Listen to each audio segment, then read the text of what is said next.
Et hello tout le monde, j'espère que vous allez bien, même si j'imagine que c'est un peu compliqué d'aller bien vu l'état du marché. Enfin, ça dépend dans quelle classe d'actifs vous étiez. Si vous étiez comme moi surexposé BTC, j'imagine que c'est un peu compliqué. Mais j'espère quand même que vous allez bien. Alors, je fais la petite vidéo vite fait sur la plateforme de notre sponsor Prime. J'ai un peu plus de mal à chiller à la plateforme, mais si jamais ça vous intéresse quand même de trader, c'est-à-dire de prendre des shorts, n'hésitez pas à utiliser le lien qu'il y a dans la description. En attendant, je tiens à être transparent avec vous. Personnellement, j'ai retiré 80% des fonds que j'avais sur la plateforme sur un autre échange, histoire de pouvoir cash out en USD si jamais on a un bounce qui vient vers 50 000. Et si jamais on vient faire ce que certains disent, un V-bottom et qu'on remonte directement comme ça, je m'en porterai peut-être pas plus mal, quitte à éventuellement racheter plus haut lorsqu'on aura une uptrend qui se mettra en place.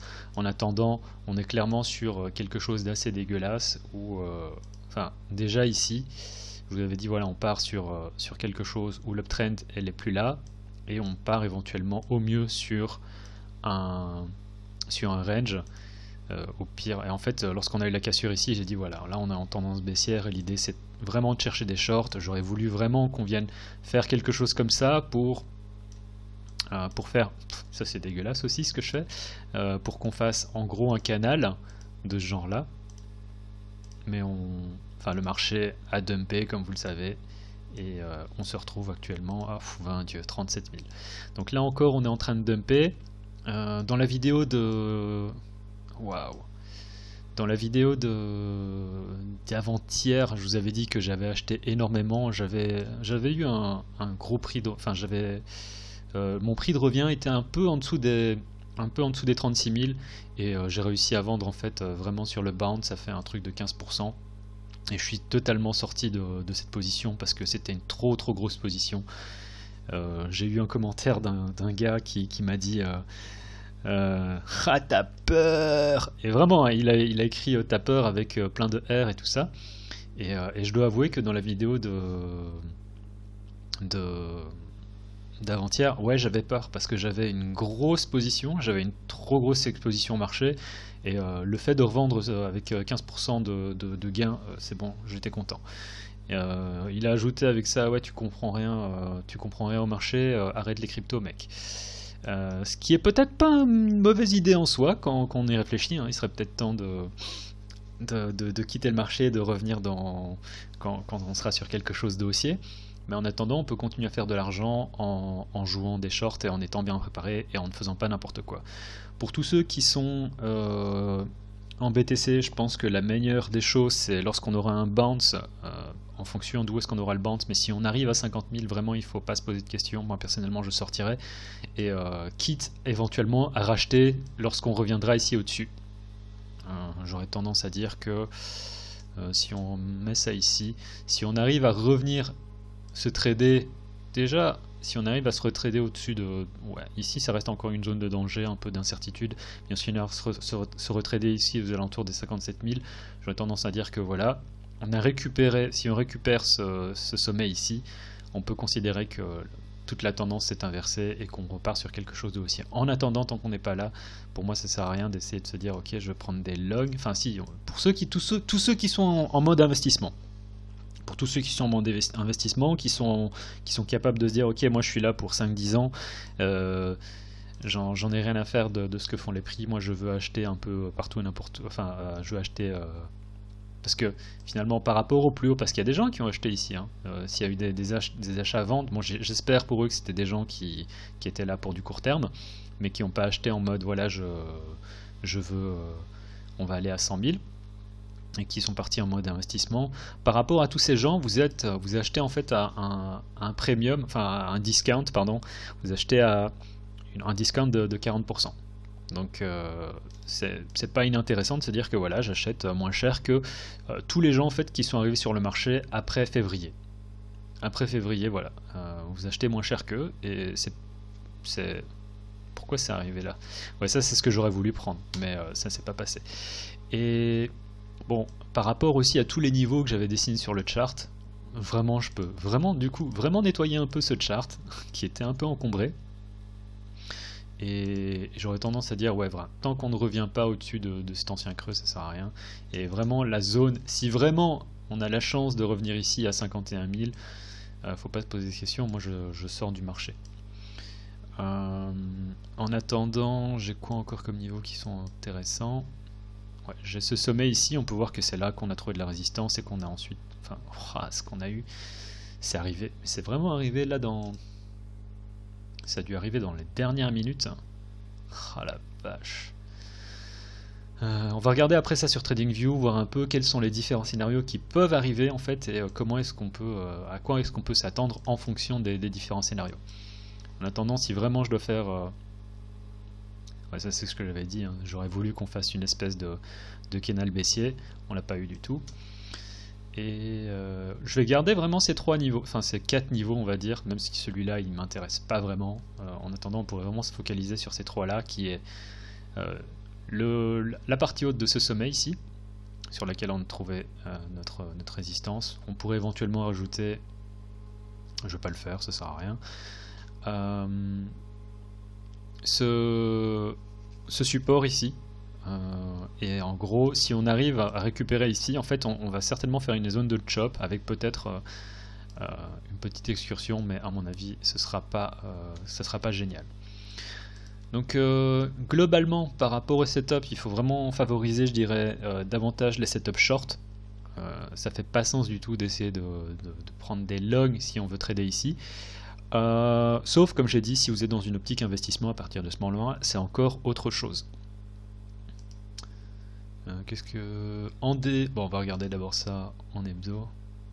En hebdo, c'est assez dégueulasse. Je suis assez curieux de savoir comment est-ce qu'on va clôturer la semaine. Si on arrive à clôturer la semaine dans le vert, bah en fait tout ça, ce serait du coup une excursion et on repart dans l'idée de hey, peut-être que voilà, on peut remonter. Ça me paraît peu probable. Vous savez tous qu'en gros il y a généralement 3 scénarios. C'est soit on monte, soit on descend, soit on range. Dans ce genre de cas, pour repartir sur l'idée on va aller à 100 000 $, il faut se dire on fait un V-bottom et à partir de ce moment-là, le V-bottom, on va vraiment partir à 100 000. Si maintenant on fait, si on arrive à clôturer dans le vert, à mon avis, on va faire les 100 000 dans l'année, vraiment, parce que ça voudrait dire que voilà, tout ça, c'était simplement une manière de sortir une grosse partie des gens du marché, et tous ceux qui n'ont pas acheté ici en fait n'auront jamais l'opportunité de racheter à nouveau ici, et on va partir vers beaucoup plus haut. Ça c'est un scénario. Deuxième scénario, c'est on part dans l'idée de ok, on avait quand même ce range ici. Si on regarde, on a le swing low de ce range, la partie basse du range, et on va en gros ranger ici. Et si on perd ce niveau, ça c'est pas bon. Et je sais que, enfin je m'étais pris en commentaire, mais c'est juste un hater parmi tant d'autres. Ça me ferait marrer qu'ils reviennent à nouveau dans les commentaires d'ailleurs. Il faudrait que je vous montre les commentaires en fait, hein, mais, parce que vraiment il a écrit avec des majuscules, avec plusieurs R, et avec la petite conclusion arrête la crypto. Ça m'a un peu choqué, et bref. C'est parce que je pas souvent des haters aussi. Et si on part ici en dessous, en fait, on est dans la merde parce que là, on part à mon avis en mode bear market. Et je crois que ce qu'il avait fait ticker justement ce hater, c'était que j'avais dit on part en bear market en mode probablement plusieurs années. Et là, je sais pas, il est rentré quand en fait le gars sur le marché, mais il faut qu'il se rappelle que s'il était là en 2017, que 2018 c'était pas cool, qu'en 2019 on a eu droit à un pump, mais en gros que les prix ils ont pas fait grand chose. Pendant près de 2 ans, 3 ans. Donc si on regarde, on peut voir ça, certains voient ça comme un gigantesque range, mais en gros c'était pas la joie quoi, de trader de janvier 2018 à octobre 2020. Donc vraiment ça a été une espèce de gros range pendant 2 ans et demi, et là maintenant il faut se dire où est-ce qu'on va se situer par rapport à ça. Donc le scénario moi que je privilégie davantage, c'est qu'on va certainement faire du range où il y a des gens qui vont s'inquiéter, on va avoir pas mal de Wall Street cheat sheets qui vont sortir d'un peu partout, et des gens qui vont dire voilà c'est la fin et on va faire ça. Ce qui est pas impossible, c'est pas un scénario qu'on peut enfin qui est impossible justement, mais moi j'aurais tendance à me dire que vu l'exposition de beaucoup de gens au marché, eh ben, j'espère, et je pense qu'on part d'abord dans l'idée de on va ranger. Donc ça c'est mon idée personnelle, qui sait en fait ce qui va vraiment se passer. Là c'est assez compliqué et tout ce qu'on veut faire c'est vraiment jouer du trade par trade, du niveau par niveau et simplement continuer à augmenter son stack pour que dans mon cas mon stack de Bitcoin, pour que lorsque le bull run reprendra, eh ben, on ait davantage de Bitcoin à revendre lorsqu'on ira à 100 000, 200 000, qui sait. En attendant, il faut se dire aussi qu'on a eu on a eu une grosse euphorie et que c'est en fait plus ou moins normal que l'on dump. Je sais pas s'il y a des gens qui me suivent sur Twitter, enfin je vais repasser directement sur TradingView, mais je sais pas s'il y a des gens qui me suivent sur Twitter, mais mon Twitter, il y a j'ai mis en tweet pin, je sais plus comment, enfin le premier tweet que vous voyez en fait c'est un tweet que j'ai laissé, que j'ai pin, je sais pas du tout comment ça se traduit, et en fait c'est un tweet où ma copine me disait lorsqu'on était à 58 000, donc au début durant le mois de mars, quand on était à 58 000, elle a vu le chart, elle a dit c'est normal ça? Je dis non. Et en fait si je m'étais écouté à ce moment-là, je serais sorti du marché, j'aurais pris beaucoup plus de profit, et en gardant bien sûr une exposition, parce que lorsqu'on était en mars et en avril encore, ne pas avoir d'exposition en marché, ça pouvait sembler comme quelque chose de fou, et là on peut voir qu'on a un peu le retour de bâton. Donc en mensuel, bon bah il n'y a pas grand chose à dire, simplement que lorsqu'on regarde le chart, on se dit waouh, qu'est-ce qui se passe là-dessus, et on va regarder vraiment dans un instant ce à quoi moi je m'attends davantage.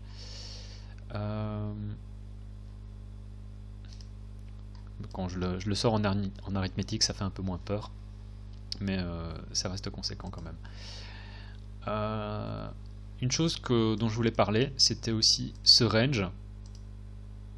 Alors les gens qui me disent, ouais je comprends rien en crypto, tout ça. Bon, il y a eu un seul type, faut que j'arrête de parler de lui d'ailleurs. Mais c'est souvent les 1% des gens qui foutent la merde qui attirent l'attention. C'est un peu comme les black blocs ou les racistes. Mais du coup, on a eu quoi? On a eu pendant... Ça fait combien de semaines ça? Pendant 13 semaines, donc ça fait 3 mois. Pendant 3 mois on a fait un range, on a cassé le range par le bas, et donc ça devient une gigantesque zone d'offres en fait, où des gens seraient ravis en fait de sortir du marché dans cette zone.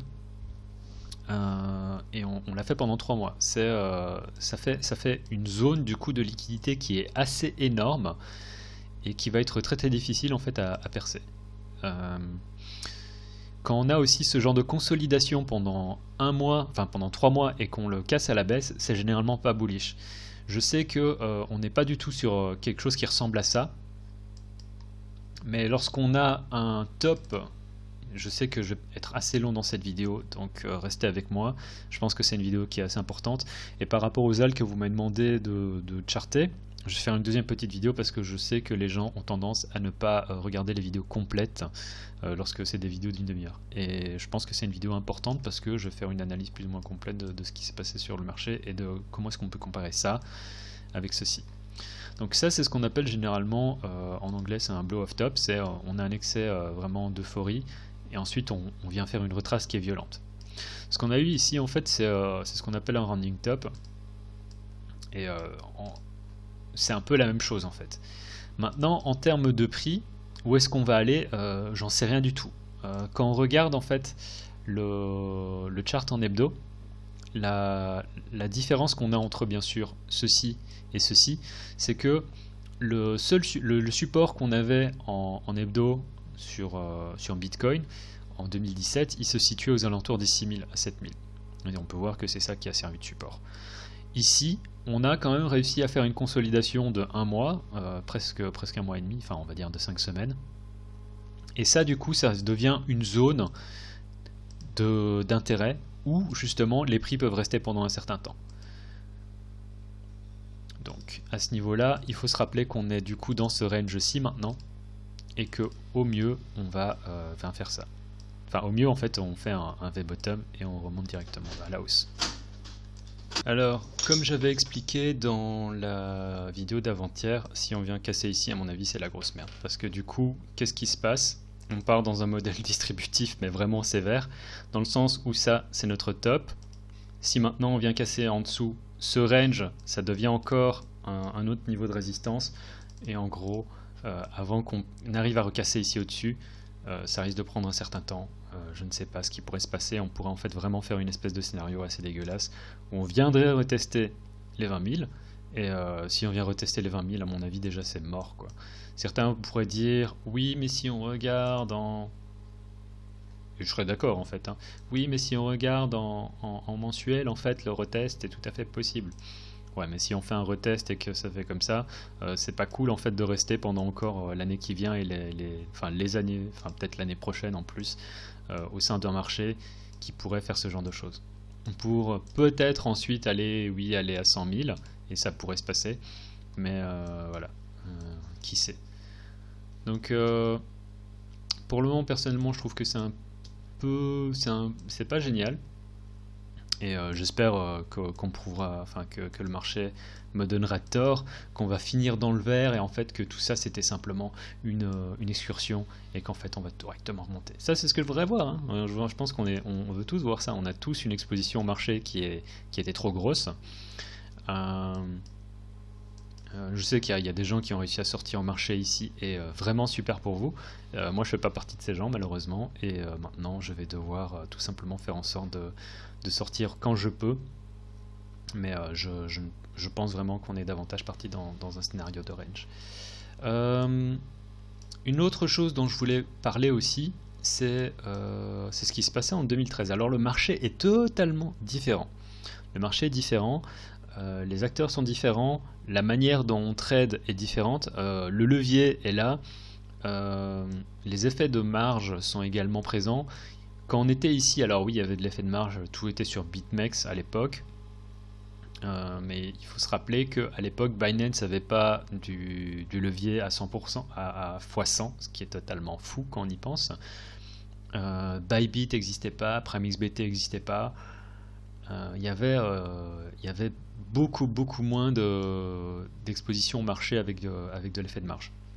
Donc ce qu'on a eu ici, l'effet d'euphorie qu'on a eu là, à mon avis c'était aussi porté par beaucoup de leviers, et là on a un peu le contre-coup.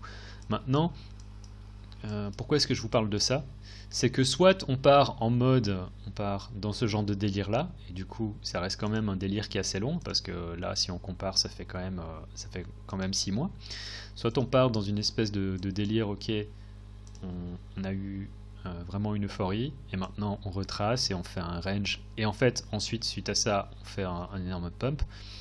Soit on part en mode dans la grosse correction comme j'ai dit, ou si on imagine qu'on est ici. Allez, on va faire un petit replay. Comment est-ce que je peux faire ça? C'est bizarre. Je pensais que normalement... Voilà. Imaginons qu'on est là. Si ça veut bien charger. Imaginons qu'on est là, que voilà, on vient d'avoir le dump, qu'on remonte petit à petit, qu'en fin de semaine on a une chandelle qui est assez... Ouais, on a fait une pin bar et que les gens sont motivés. Qu'ensuite on fait un petit pump, que là il y a des gens qui sont en mode ouais, bull run. Il faut pas oublier ce qui s'est passé par la suite. C'est vraiment, si vous regardez la manière dont le marché a évolué par la suite, il faut garder que ce genre de scénario reste tout à fait possible. Et on peut voir que c'était quand même pas jouasse quoi. Donc ouais, on a des ouais, pump. Ouais, ouh, ça a l'air bien. Et en fait non, il y a simplement des acteurs qui voulaient sortir du marché, qui vont sortir du marché. Là on a... Là je découvre avec vous en fait, hein, parce que je n'ai pas fait un replay aussi poussé la dernière fois. Mais à mon avis on va aller chercher plus bas, hein. Ouais. Enfin, et là on peut voir que en termes de temps, voilà, là il y a presque un an qui s'est passé quoi. Donc garder une exposition au marché qui dump pendant un an comme ça, c'est quand même pas génial. Donc l'idée c'est vraiment de faire du niveau par niveau, tout en favorisant les shorts, parce qu'on peut gagner de l'argent en jouant les shorts, et en shortant... Waouh! Voilà, et en faisant ce genre de choses, eh ben on a une possibilité d'être prêt lorsque le bull market arrivera, et en fait tout simplement d'avoir un stock de Bitcoin qui sera prêt directement à être cash out. Donc voilà, je sais que c'est une vidéo un peu longue, et on va regarder ensuite un peu... donc il faut garder ça à l'esprit, quoi. Que si maintenant on vient faire un truc comme ça, il faut garder à l'esprit que ça reste possible. C'est pas quelque chose que je veux, c'est simplement quelque chose qu'il faut garder à l'esprit. Parce que lorsqu'on était ici, et qu'on était en pleine euphorie, ce qui m'a décidé à acheter 38 000, parce que ça faisait partie du plan, c'était que dans ma tête, on pouvait totalement faire ça. Mais je m'attendais pas à une mèche qui allait chercher en dessous des 30 000 en fonction des échanges. Le point de vue qu'on a sur le marché évolue en fonction des prix. Donc quand je vois ce genre de choses, moi je peux pas rester incroyablement bull, parce qu'on a énormément de volume, parce qu'on se trouve en daily, on se retrouve à nouveau au sein de ce range, parce que ceci, ça devient une énorme zone d'offres au niveau des prix, et du coup, je peux pas être bull, quoi.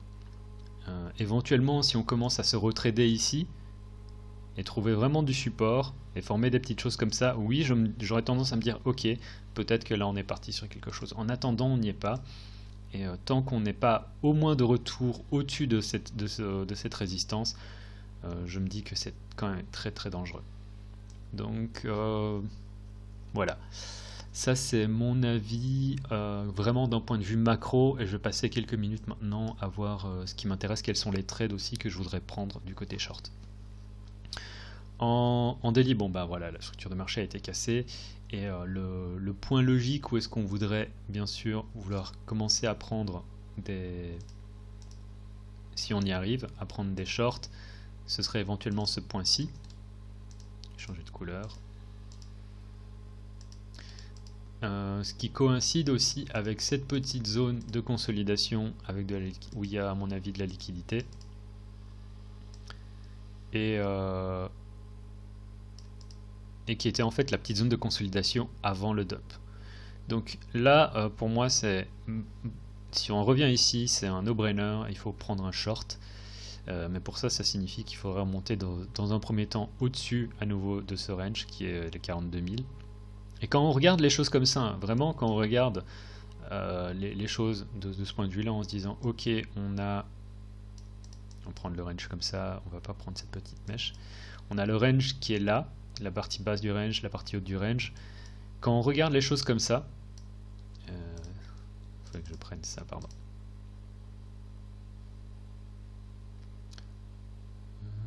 Comment est-ce que je peux placer ça? Voilà. Quand on regarde les choses comme ça,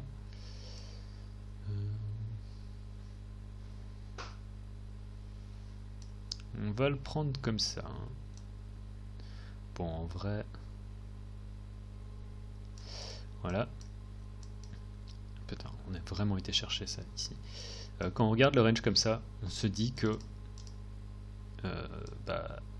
au mieux on reste dans la partie supérieure du range, et en disant voilà, on garde du support ici. On peut voir, ça a été quand même support, support, support, on est passé en dessous, résistance, résistance, on passe au-dessus. On peut voir que la deuxième mèche en plus il est venu chercher là. Soit on reste dans la partie supérieure du range, alors je sais que c'est pas un range qui est forcément super bien tracé, soit là ça serait peut-être plus intéressant, mieux dessiné. Soit on reste dans la partie supérieure, et tant mieux, et au bout d'un moment on finit par remonter. Ce qui serait encore le scénario le plus bullish, enfin plus bullish selon mes termes en ce moment, c'est qu'on arrive à faire une espèce de rounding bottom, et en fait on repart dans l'autre sens. C'est une possibilité. Soit on peut vraiment continuer à ranger de manière significative en faisant des choses comme ça, ce qui sera assez dégueulasse. Je m'attends pas à ce que les prix fassent des swings qui soient aussi grands, mais en attendant, voilà. Donc les shorts sont favorisés ici, et si on arrive à en passer ici au-dessus, alors peut-être oui qu'on pourrait aller chercher les 45 000, mais comme toujours, favoriser les shorts à 45 000, c'est ce niveau-là aussi. Et si on regarde en échelle de temps plus petite, à mon avis, il doit y avoir aussi de la liquidité quelque part.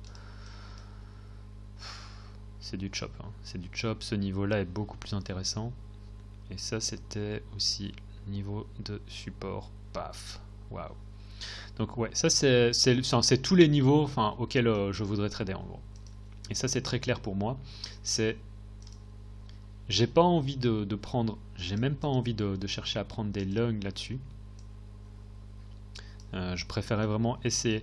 Vous pouvez en fait, hein, vous dire ok, si on vient ici, on vient chercher là, short ici. C'est vraiment ici que je prendrai un short sur une cassure de structure de marché en intraday. Et si on arrive à trouver du support ici, vous pouvez essayer de prendre un long pour aller ici, mais comme toujours les 50 000 pour moi c'est davantage un endroit où je veux sortir. Et on va arriver dans un marché choppy où on va aller dans les deux sens vraiment. On va faire je pense des swings qui vont être assez conséquents à la hausse comme à la baisse. Mais à mon avis la hausse, comme j'ai dit, c'est fini. Et c'est là que le dessin de niveau prend vraiment toute son importance. Et j'espère que je vais pouvoir partager des setups avec vous au cours des prochaines semaines. Et vraiment, mettez ces niveaux sur votre chart. Mettez les niveaux, c'est quoi? C'est le swing high ici, donc vraiment la partie la plus haute. C'est ce support ici. Et encore ce niveau de support aux 50 000. Qui sont visibles bien sûr en daily. Donc prenez simplement les niveaux daily et vous voyez comment est-ce que les prix vont réagir à ces niveaux. Donc le dessin de niveau, il y a un tweet que j'ai retweeté, n'hésitez pas à aller le regarder, mais qui est vraiment bien fait. C'est faire de l'analyse technique, c'est une chose, et ensuite il faut savoir élaborer des scénarios en fonction. Et donc moi je vous le dis, je short ça, ça je ne touche pas, j'ai pas osé shorter parce que je me dis ce serait tellement facile d'avoir un petit short squeeze qui nous emmène ici et à partir de ce moment-là on retrace. Et du côté long, j'ai vraiment rien à vous proposer. Si jamais il y a des gens qui sont motivés, ouais, peut-être faire ça ici. Et comme je viens d'expliquer, si on arrive à monter ici au-dessus, voilà, il y a peut-être ce genre de choses à prendre. Mais en dehors de ça, moi je suis pas chaud. D'autant plus que comme je l'ai montré, hein, juste il y a quelques instants, la manière dont on a dumpé avant que je commence l'enregistrement, en fait le dump était pas là. Punaise, qu'est-ce que c'est lent. TradingView est en train de mourir, c'est pas seulement ma connexion. Bon, tant pis. Je crois qu'il veut pas. Bon, on va prendre ça. Hein. Voir si ça fonctionne un peu mieux. Ok, c'est vraiment TradingView. Je suis en 5 minutes. Hein. Et on peut voir qu'on avait une structure qui était plus ou moins ok, où on avait une consolidation, on était en droit de se dire, on est en train de former éventuellement un petit triangle haussier. En fait, on a eu un dump assez monumental en l'espace de quelques minutes, quoi. 10% en l'espace de 20 minutes.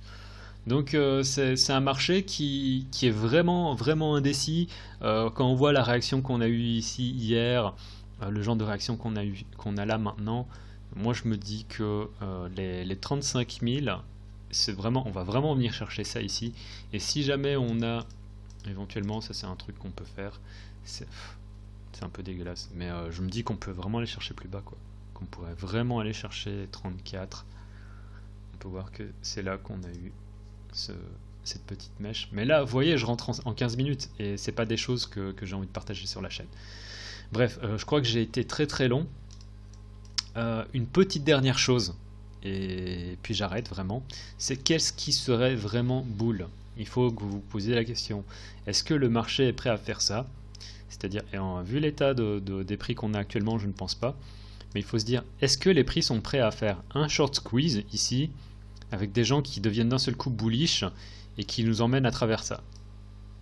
Ça, ce serait le scénario du V-bottom. C'est quoi? C'est on a des gens qui achètent, on a des prix tout simplement qui sur le court terme font un peu de chop.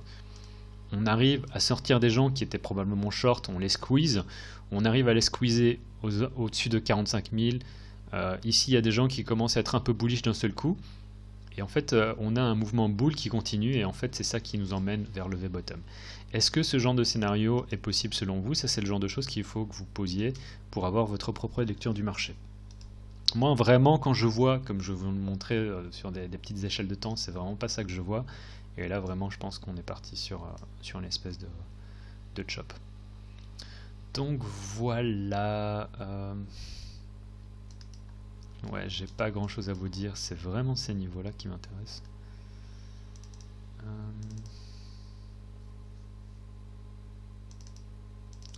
Voilà, je fais vraiment tout pour cette petite vidéo, en espérant que ça vous aide. Je me rends compte qu'on on est tous dans la même galère de toute façon.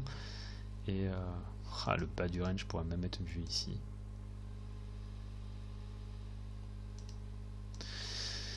Ouais, bref, mais en tout cas les 35 000 ça reste un niveau je pense important qu'on doit garder. Et en attendant, même en 4 heures, quand on regarde la structure de marché, c'est fait de sommets, creux qui sont à chaque fois les plus bas les uns que les autres. Et soit on vient faire une espèce de creux égal ici, voire carrément en fait on fait peut-être un creux ici, hein, et on arrive à former une espèce de shift en termes de structure de marché. En attendant, ça reste pas génial. Donc on va voir comment les choses vont évoluer, mais en attendant, pour moi, vraiment short à 45 et 50 000. En dehors de ça, j'ai pas grand chose à vous dire. S'il y a des gens qui sont motivés pour prendre un long, pour aller prendre ici et ensuite ici, alors, il faut vous rappeler que en daily, tant qu'on repasse pas au moins au-dessus d'ici, voire au-dessus de là, les shorts sont favorisés. Voilà, c'était tout pour cette longue vidéo. Je suis désolé d'avoir fait aussi long, mais je voulais que ce soit clair. Ah, et une dernière petite chose, le truc qui pourrait être vraiment bear, c'est tout simplement que voilà, on a une continuation en fait de ce genre de choses qui peuvent se passer, et en fait qu'on ait une consolidation qui casse ensuite à la baisse. Ça, ce serait la pire des choses qui se passe. Parce que là, on est vraiment tous niqués. Mais comme j'ai dit, je pense qu'on va davantage partir sur au moins une consolidation avant de se dire ok, on va continuer à monter. Je pense pas que le V-bottom est... Enfin, surtout quand on voit ça. Après, j'ai rien dit, hein. Au cours du week-end, on pourrait avoir, je sais pas, énormément d'acheteurs qui viennent remonter et pousser le marché plus haut. À voir. Voilà, c'était tout pour aujourd'hui. C'était Graf en vous souhaitant quand même un excellent week-end et en espérant que ça vous aide. Tchuss.